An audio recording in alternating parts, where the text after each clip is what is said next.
Once again, may adlaw mga ka-magic, mao ni ang mga manghod o pag-umangko ni Kayunik.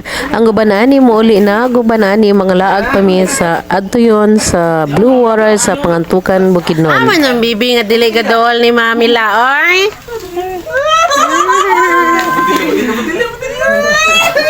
Aray, may na kayo na. Grabe mga bitch,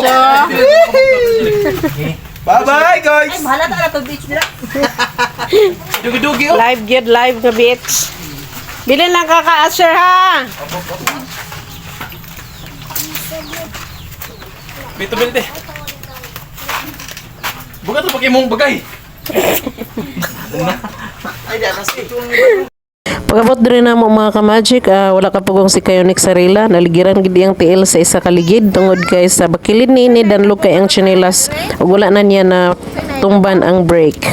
May lang gali mga ka-magic kay okay ra siya. Sa mao ni ang ganap mga ka-magic, ang mga kids nalingaw sab samtang gahulat-hulat nga giayo ni Kayunik ang ligid sa rela. Naon sa iyang til? Og kay naayo naman ang ligid sa rela mga ka-magic, ihatod na nila sa taas ilang gitulod. Og kami in town gabaklay uban sa mga kids. Manay sila mga ka-magic ang nag-apas og dagan para matulod kung og galing maus-us og balik ang rela. Panghod og pagumangkon ni Kayunik. Diyan, bili lang! Yee, kabibo.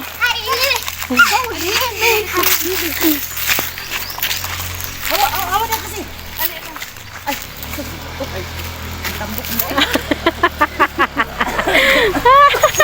Abi na ko sila na. Wala ang kadina.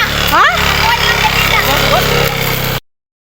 Finally, niabot na gid mi sa Blue Water mga ka-magic o bisan pa man sa kalayo og sa adventure nga ilang nagian, buot ginako gid nga makaabot sila ni nga lugar mga ka-magic kay kung nature lover ka, ma-appreciate gid nimo ang katsada ka blue sa tubig sa Blue Water. Og kay gigutom man sa pagtangas og pagbaklay mga ka-magic, mga unsa daw kuno midaan before mi mga ligo.